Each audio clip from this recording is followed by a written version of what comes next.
ഞാൻ എന്ത് തെറ്റാണ് ചെയ്തത്? നിങ്ങൾ പറ. ഇത്രയും കാലം നിങ്ങൾക്ക് വേണ്ടിയല്ലേ ഞാൻ ജീവിച്ചത്? 1 or 2 പ്രാവശ്യം കൈ അബദ്ധം പറ്റി 5 or 6 പേര് മരിച്ചു. എന്നിട്ട് ഞാൻ നിങ്ങളുടെ കൂടെ അല്ലേ? നിങ്ങൾക്ക് വേണ്ടി ആ ഡോക്ടറെ തുരത്താൻ പല തന്ത്രങ്ങളും ഞാൻ പ്രയോഗിച്ചു. ഫലവത്തായില്ല. പക്ഷെ എന്നെ സസ്പെൻഡ് ചെയ്ത് പകരം വീട്ടുന്ന സ്വപ്നത്തിൽ പോലും ഞാൻ വിചാരിച്ചില്ല. എന്തൊരു ചേർച്ച! ഇപ്പഴാ തിരിച്ചറിഞ്ഞത്. ഒരു വർഗബോധം ഉണ്ടായത്. നീ എന്താ ജാസിഗിത്തിന്റെ പാട്ട് പാടും? എന്താണ് ഇത്? ജാസിഗിത്തിന്റെ പാട്ടാ?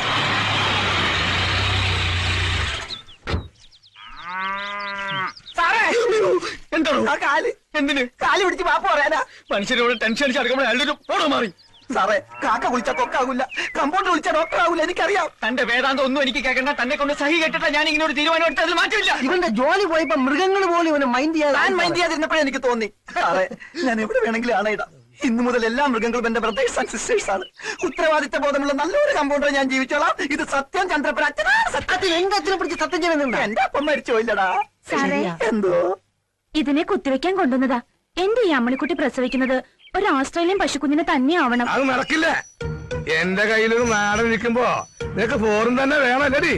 രത്നമ്മയിൽ നിന്ന് ഞാൻ ഈ കരിങ്കാലത്തിൽ ഒരിക്കലും പ്രതീക്ഷിച്ചില്ല. നിനക്കറിയോ, അമ്മിനിക്കുട്ടി പുഷ്പിടിയാവുന്നത് കാത്ത് കണ്ണിൽ ആവണക്കെന്ന് വെച്ച് കാത്തിരിക്കുക എന്റെ ഈ മൂരിക്കുട്ടൻ. താനൊരു വികാര ജീവിയല്ലോ. തന്റെ പരിണിതമായ ആവശ്യത്തിന് ആരെങ്കിലും സഹിക്കണോ? സഹിക്കോ മാറിക്കണോ? തന്റെ ഈ ഓഞ്ഞ കളെ കൊണ്ട് ഇപ്പൊ ഇവിടെ ഇറങ്ങിക്കോണം. ഇല്ലെങ്കിൽ തനിക്കെതിരെ എനിക്ക് നിയമ നടപടി എടുക്കേണ്ടി വരും. ഒരു മൃഗ സഹജീവിയുടെ വംശം നിലനിർത്താനുള്ള മൗലിക അവകാശ സംരക്ഷണത്തിന് വേണ്ടി ഞാൻ മനുഷ്യ കോടതി വരെ കയറും.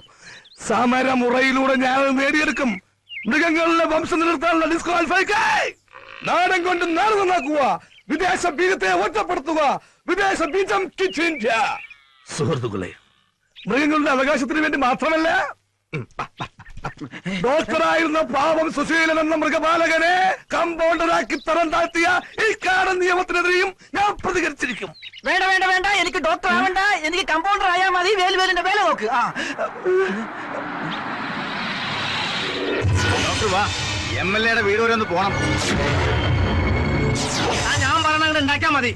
13 SI ആയാലും CI ആയാലും നമ്മുടെ പിള്ളേരെ തൊട്ടികൾക്ക് അവന്റെ സ്കൂളിൽ ഞാൻ പൂട്ടിയും. അപ്പൊ ഞങ്ങള് 1 മണിക്കൂറിനകം അവർ ലോക്കപ്പിൽ ഇറങ്ങിയിരിക്കും. നിങ്ങൾ ചെല്ല്. 16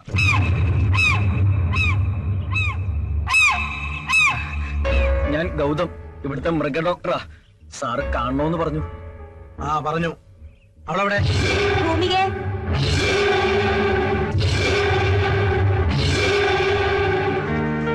എന്താ ചെറിയച്ചാ? ഇവിടുത്തെ മൃഗ ഡോക്ടറാ. പട്ടിക്ക് എന്ത് സൂയില്ലാന്ന് പറഞ്ഞില്ലേ? കാണിച്ചു കൊടുക്ക്. വട വയ്ക്കില്ലേ?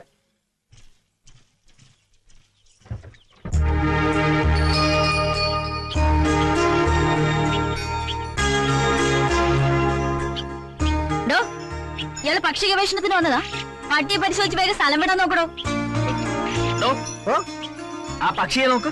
കണ്ട പക്ക വെജിറ്റേറിയനാ, പക്ഷെ വായ തുറന്ന നോൺ വെജ്. ചില പക്ഷികൾ ഇങ്ങനെ സാറേ, കണ്ടാൽ പക്ഷി എച്ചിയാണെന്ന് തോന്നുന്നു. എന്തോ അല്ല, ഈ ഭൂമി കുലിക്ക് പക്ഷിയുടെ കാര്യം പറഞ്ഞതാ. എവിടാ പട്ടി? എന്തോന്നാ പട്ടി എവിടാന്ന്? എന്റെ സാറേ, പട്ടിയല്ലേ ആ കൂട്ടി കിടക്കണേ? ഓ, ഇവിടെ വേറൊരു പട്ടി നിൽക്കുന്നുണ്ടോ? പട്ടിക്ക് എന്താ അസുഖം? അതെ, പട്ടി കുരയ്ക്കാറില്ല. പട്ടിയുടെ ജോലി മറ്റുള്ളവർ ചെയ്യുമ്പോ പിന്നെ പട്ടി എന്ത് ചെയ്യാനാ? എന്ന് മുതല അസുഖം? അതെ, അച്ഛമ്മയുടെ ചുമയുടെ മരുന്ന് ഞാൻ അറിയാതെ ഇതിന് ചോറൊഴിച്ചു കൊടുത്തു. അതിൽ പിന്നെ പട്ടി കുരയ്ക്കാറില്ല. വിവരദോഷി. എവിടെയാ മരുന്ന്? അച്ഛമ്മയ്ക്കും പട്ടിക്കും കൊടുത്ത് ബാക്കിയുള്ളത് ഞാനും ഒന്ന് കുടിച്ചു.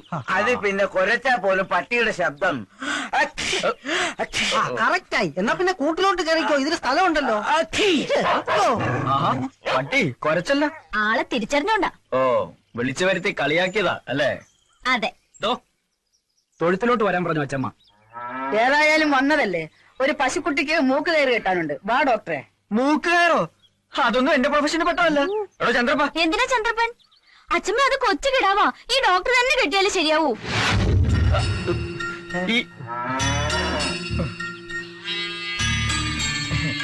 ഈ വെറ്റിനറി ഡോക്ടർ എന്ന് പറഞ്ഞാൽ ഗസറ്റഡ് റാങ്കാ. ഡോക്ടർ അല്ല, ഇനി കളക്ടർ ആയാലും കോറോത്ത് വീട്ടിൽ വന്നാൽ ചിലപ്പോ കറവക്കാരൻ വരെ ആകേണ്ടി വരും. പിടിക്കണോ?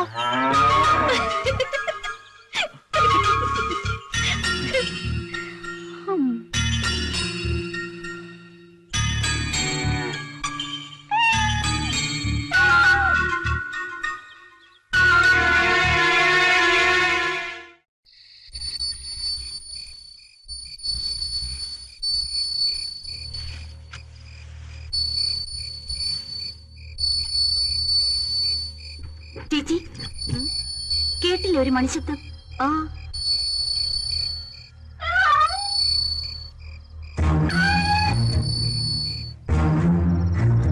എവിടെന്നാ മണിശബ്ദം കേട്ടത്? ചിലപ്പോ കിളിക്കൂടി തുറന്നതായിരിക്കും. വന്നേ.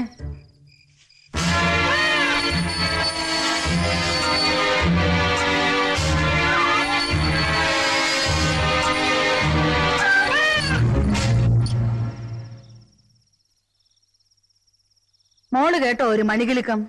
മണികിളിക്കോ? ഞാൻ കേട്ടില്ലല്ലോ. അപ്പൊ എവിടുന്നാ അത്? വാ.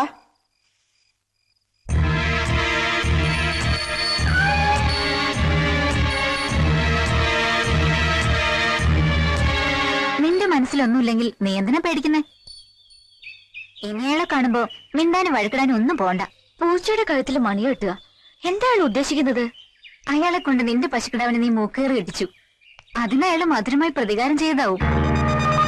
എന്നുവെച്ചാ നിന്റെ പെറ്റാണ് ആ പൂച്ചയെന്ന് അയാൾക്കറിയാം. അപ്പോ അതിന്റെ കഴുത്തിൽ മണി കിട്ടാന്ന് വെച്ചാ അതൊരു താലികെട്ടിന് തുല്യാവാം.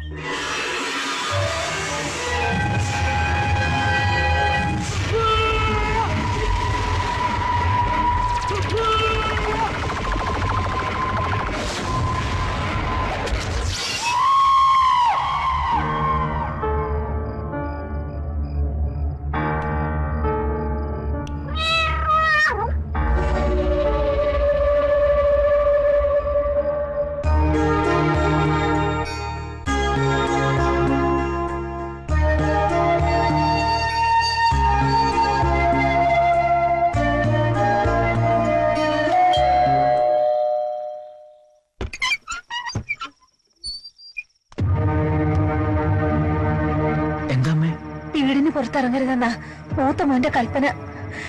അവൻ നിർത്തിയ ചാരന്മാരാ ചുറ്റും. ഇത് എന്റെ മോൻ മുരളിയുടെ ഫോട്ടോയാ. ഇതിനൊരു ചില്ലിട്ട് മോനിവിടെ സൂക്ഷിക്കണം. ഈ നാട്ടുകാരനല്ലാത്തത് കൊണ്ട് മോനെങ്കിലും എനിക്ക് വിശ്വസിക്കാലോ. അമ്മയുടെ ഈ മോൻ ഇപ്പൊ എവിടെയാ ഉള്ളത്? 2 പാർട്ടിക്കാരും അവന് വേണ്ടി കാത്തിരിക്കുക ഇവിടെ. അവർക്ക് ജയിക്കാൻ എന്റെ മോന്റെ ജീവൻ വേണം. വേണ്ട, അവൻ ഇനി ഇങ്ങോട്ട് വരണ്ട. ഇതിൽ വിളിച്ച അവനെ കിട്ടും. ബുദ്ധിമുട്ടാവില്ലെങ്കിൽ മോനെന്ന് വിളിച്ചു പറയണം, ഈ നശിച്ച നാട്ടിലേക്ക് ഇനി വരണ്ടെന്ന്. ഈ അമ്മയ്ക്കിനി അവനെ കാണണ്ട.